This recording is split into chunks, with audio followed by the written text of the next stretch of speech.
My family took everything from me. They wrote me out of their story and left me with nothing but a single mysterious key. They thought it was a worthless piece of metal, a final insult that marked the start of my new, empty life. But that key didn't unlock some dusty, forgotten box. It unlocked a devastating family secret, a secret I used to reclaim my name, my legacy, and their entire fortune with careful planning. This is the story of how I became the forgotten daughter, with the keys to their ruin. If you've ever felt underestimated by the people who were supposed to believe in you most, you're going to want to stick around. If you think karma always gets to its target, hit that like button and subscribe for more stories of justice served cold. You won't want to miss how this one ends. To understand how a simple key could topple an empire, you have to understand the empire itself. My family, the Delacroix, weren't just wealthy, they were a dynasty. Our name was etched on skyscrapers, philanthropy galas, and the glossy pages of business magazines. My father, Richard Delacroix, was the titan at the center of it all, a man whose ambition was as vast as his fortune. My mother, Catherine, was his perfect accessory, elegant, poised, and a master at keeping up the flawless public image he demanded. And then there was my sister, Clara, the golden child, the sun our family orbited. She was beautiful, sharp, and most importantly, she was a perfect reflection of my father. She had his ruthlessness, polished with my mother's social grace. And me, I was Eleanora, the afterthought, the second daughter born too quiet, too thoughtful, too different. While Clara was being groomed to take over the company, I was the kid they never quite knew what to do with. I was a loose thread in their perfect tapestry. I loved books, not balance sheets. My idea of a good night was a library, not a charity ball. From the time we were little, the difference in how they treated us was staggering. Clara's achievements were celebrated with lavish parties. Mine received a polite, dismissive nod. Her mistakes were learning experiences. Mine were more proof of my inadequacy. I remember one Christmas when I was 12. I'd saved my allowance for months to buy my father a first edition copy of his favorite book. I found it in a dusty old shop and was so proud. I watched, holding my breath as he unwrapped it. He looked at the cover, then at me, and a faint, pitying smile touched his lips. "That's nice, Eleanora," he said, before setting it aside to marvel at the custom-made golf clubs Clara had given him, paid for with his own money, of course. I found the book a week later in the guest room, being used as a coaster. That was the day I learned my value in his eyes, less than a piece of furniture. This dismissal bled into every part of my life. My education was a sore spot. They sent me to good schools. The Delacroix name required it, but my choice to study literature and history was a quiet disappointment. "What are you going to do with that?" my father would ask over dinner, not even waiting for an answer. "Clara is already sitting in on board meetings. She understands legacy." Legacy was his favorite word, the Delacroix legacy. He talked about it like it was a living thing that he and Clara were born to protect. My very existence seemed to be a threat to it, a quiet rebellion he couldn't stand. So they started to write me out of the story. Family portraits were taken while I was conveniently at a friend's house. When journalists wrote profiles on our family, I was a footnote. "He also has another daughter." Financial control was absolute. Clara had a growing portfolio and a trust fund that increased each year. In contrast, I received a strict allowance. Sometimes they forgot or delayed it if I upset them. It was never about the money, it was about power. It was their way of keeping me on a leash, of reminding me that my existence was conditional. They wanted me to feel small, and for a long time it worked. I walked through the grand halls of our home like a ghost, my presence barely registering. I learned to be invisible to protect myself. The only warmth in that cold, gilded cage came from my grandmother, my father's mother. She was the original matriarch, a woman who'd seen the family business grow from a small startup into a powerhouse. But unlike her son, she carried a quiet sadness in her eyes. And she saw me. When I was a kid, she'd sneak me chocolates when my mother had me on another ridiculous diet. She'd leave books on my pillow that she knew I'd love. She never spoke out against my father. His authority was absolute. But in her quiet ways, she let me know I wasn't alone. "Don't let them dull your sparkle, little one," she'd whisper, squeezing my hand. "Some keys aren't meant for the doors everyone else sees." I didn't get what she meant back then. I thought it was the rambling of an old woman. She passed away when I was 19, and with her went the only flicker of unconditional love I'd ever known in that house. Her funeral was a grand affair, another chance for my family to show off their power and grief for the cameras. I mourned her in silence, a solitary ghost at the feast. The years after my grandmother's death were a slow, steady escalation of my erasure. I finished my degree and, against my family's wishes, got a job as a researcher at a local university. It was a quiet life, a meaningful one, and it was mine. But to them, it was an embarrassment. A Delacroix working for a salary, Clara once sneered at a family dinner. How utterly common. My father's health began to decline, a long, slow process that seemed to amplify his worst traits. His grip on the company and us grew tighter, more desperate. Clara was by his side constantly, his loyal soldier, soaking up his lessons, his paranoia, his coldness. I tried to visit, tried to connect, but my presence only seemed to agitate him. He looked at me like I was a stranger, his eyes filled with a mix of confusion and contempt. The final betrayal didn't come with a bang, but with a sterile legal document. My father passed away on a Tuesday. The funeral was, predictably, the society event of the year. I stood at the back, watching Clara. She wore a chic black outfit and accepted condolences with a calmness that would have made our father proud.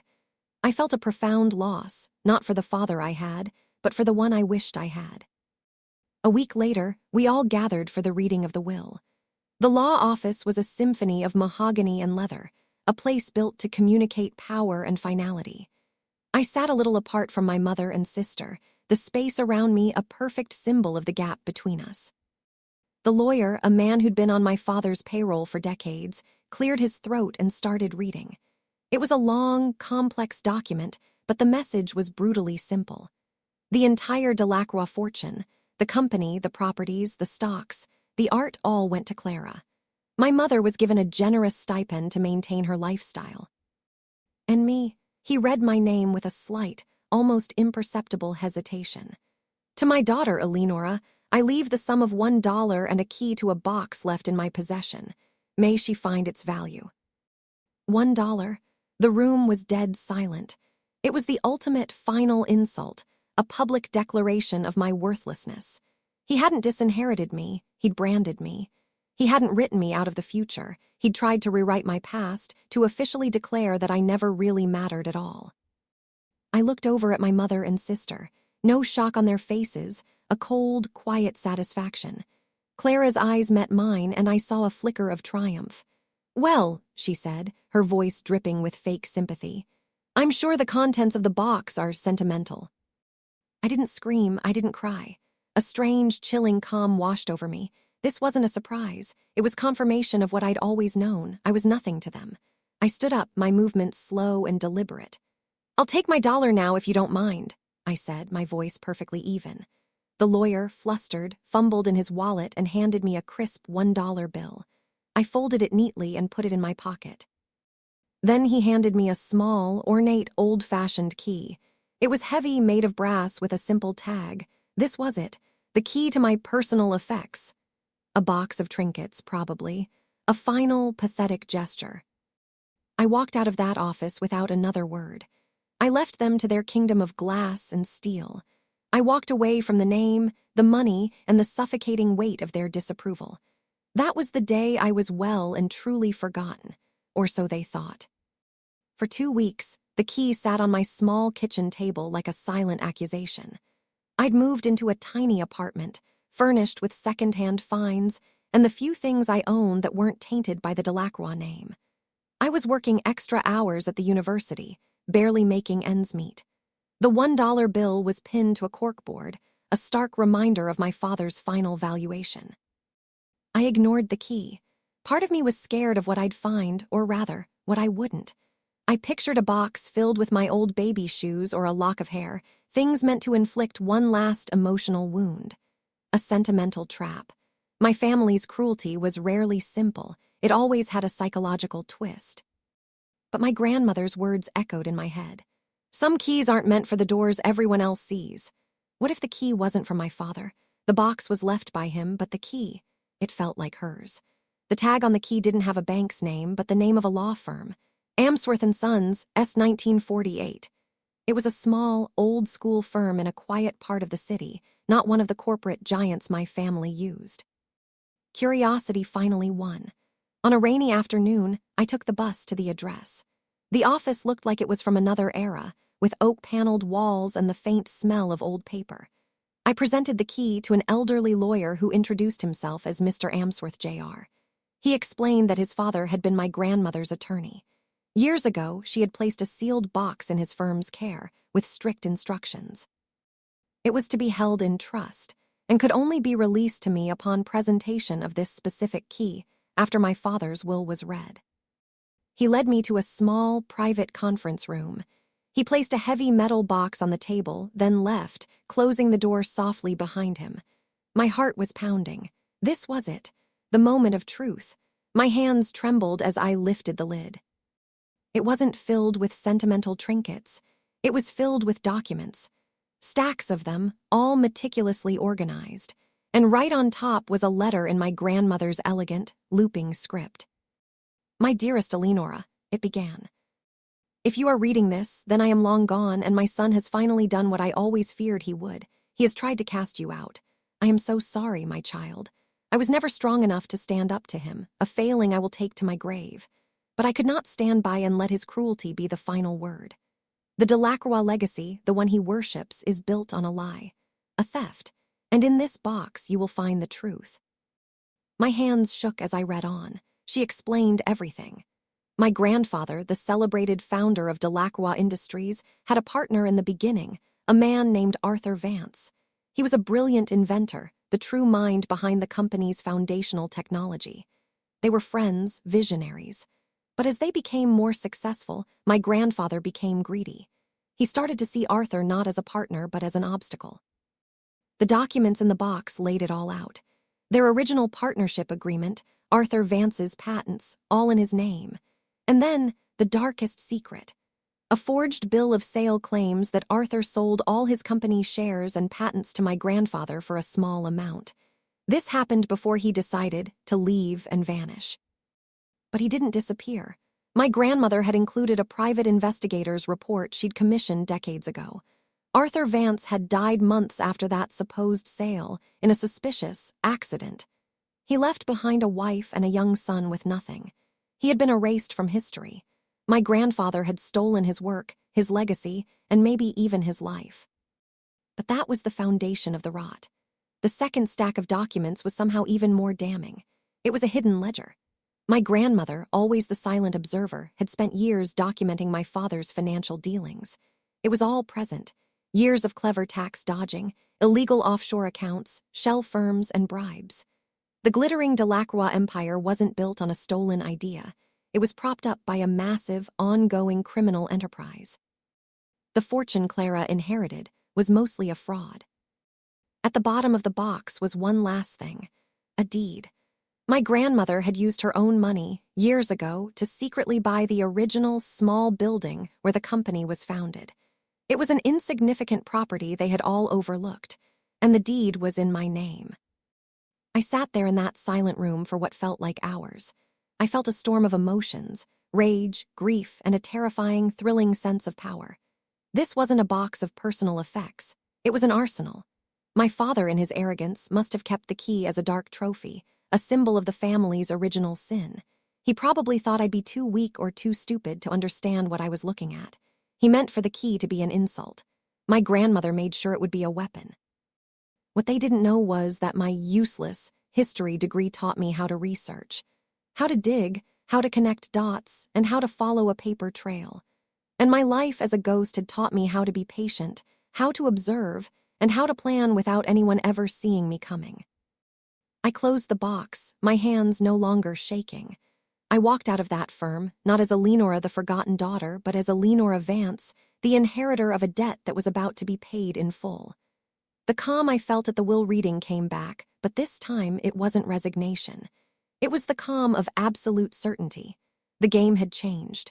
They wrote the story, but I was about to write the ending.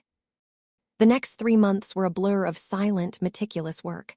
I quit my job at the university, cashed in my small retirement fund, and moved into an even smaller, more anonymous apartment.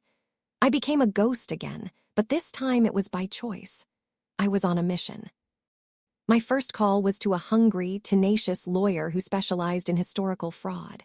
His name was Marcus Thorne, and his eyes lit up when I laid out the contents of the box.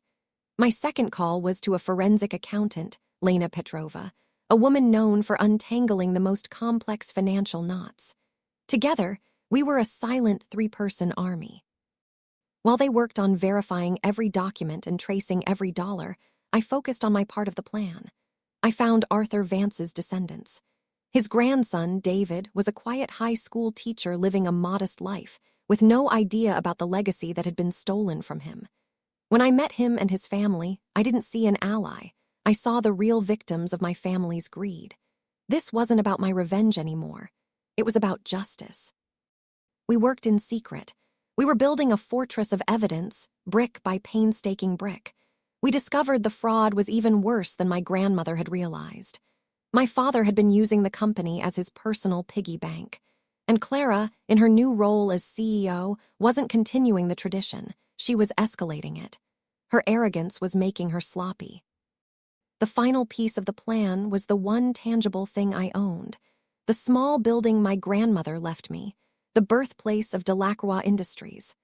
Clara was desperate to buy it for a massive new development project, a monument to her new reign. She had no idea she was trying to negotiate with the forgotten sister she'd cast aside. The day of the reckoning finally came. It was the day of the annual shareholders' meeting, a day when Clara would present a glowing report to cement her role as the worthy successor. I didn't storm the meeting. No dramatic confrontations. No shouting. My revenge was colder, quieter, and much, much more devastating. At 10 a.m., Clara stepped onto the stage to applause. Meanwhile, Marcus Thorne filed a huge lawsuit against the Vance estate. He claimed ownership of the company's key patents and sought billions in damages. At 10:01 a.m., Lena Petrova sent her report on the Delacroix family's financial crimes. She included the hidden ledger and proof of Clara's ongoing fraud. She submitted it anonymously to the IRS, the SEC, and the Department of Justice. At 10:02 a.m., a press release I'd prepared was sent to every major financial news outlet in the world. The headline was simple: "The Original Sin of Delacroix Industries, the Stolen Legacy of Arthur Vance." And at 10:03 a.m., I made my move. I used my ownership of the original company building to file an injunction. This froze all new development on the nearby blocks, including Clara's billion-dollar vanity project. The freeze is pending a historical review. The fallout was immediate. Inside the meeting, phones started buzzing. Confident smiles on the board members' faces turned to confusion, then horror. The company's stock, displayed on a screen behind Clara, started to nosedive in real time. News alerts buzzed on phones. DELACROIX CEO under investigation. Founding of Empire a fraud. ASSETS frozen. Clara stood frozen at the podium, her speech forgotten, her face white as a sheet. She stared out at the chaos as her perfect world crumbled around her in minutes. My phone rang, my mother. I let it go to voicemail. It rang again. Clara, voicemail. Then the text started, a frantic flood. "What did you do? Eleanora, call me now. They're freezing our accounts. We can't access anything. You've destroyed us. How could you?" I sat in my quiet little apartment, sipping a cup of tea and reading their messages with a detached calm. They hadn't been destroyed. They'd just been handed the bill for a debt that had been compounding for generations. I hadn't destroyed their legacy. I had revealed what it truly was, a hollow shell built on theft and lies. The final, most satisfying step came a week later. With their assets frozen and their reputation in ruins, they were powerless. They were forced to settle. The Vance family received a life-altering sum of money, a restoration of their stolen birthright. And as part of the settlement, control of the shattered Delacroix Industries was transferred to a trust. I didn't want the company. I didn't want the money. I wanted to erase their name from the skyline. The trust's first act was to begin dismantling the company, selling off its assets to pay its massive debts and legal fees. The Delacroix name, once a symbol of power, was now a symbol of disgrace. In the end, they were left with almost nothing. The mansions were sold, the jets repossessed, and the art auctioned off. My mother and Clara had to move into a modest townhouse. Their lives shrunk to a scale they once found disgusting. Their power, their status, their identity, it was all a mirage, and I was the one who turned on the lights. I never spoke to them again. There was nothing left to say. Their frantic calls eventually stopped, replaced by a bitter silence. I heard through the lawyers that they blamed me for everything, casting me as the villain. They could never accept that they were the architects of their ruin. And me, I didn't take a cent for myself. Justice was the goal, not wealth. I started a foundation in Arthur Vance's name. It helps young inventors who lack resources to protect their ideas from predators, like my grandfather. I returned to the university, not as a researcher, but as a benefactor. I used the money from selling that small, historic building to fund a new humanities department. I found a quiet joy in a life they could never understand. A life built on purpose, not power. A life of my own making. They wrote me out of their story, so I wrote a better one. They left me with a single key, thinking it locked my cage. They never imagined it was the key to theirs. They took everything from me. But in return, they gave me what I needed. The freedom to burn their kingdom down and walk away from the ashes, finally at peace. They were the forgotten ones now, a footnote in a history that I rewrote. And I, Eleanora, the forgotten daughter, finally had my name back.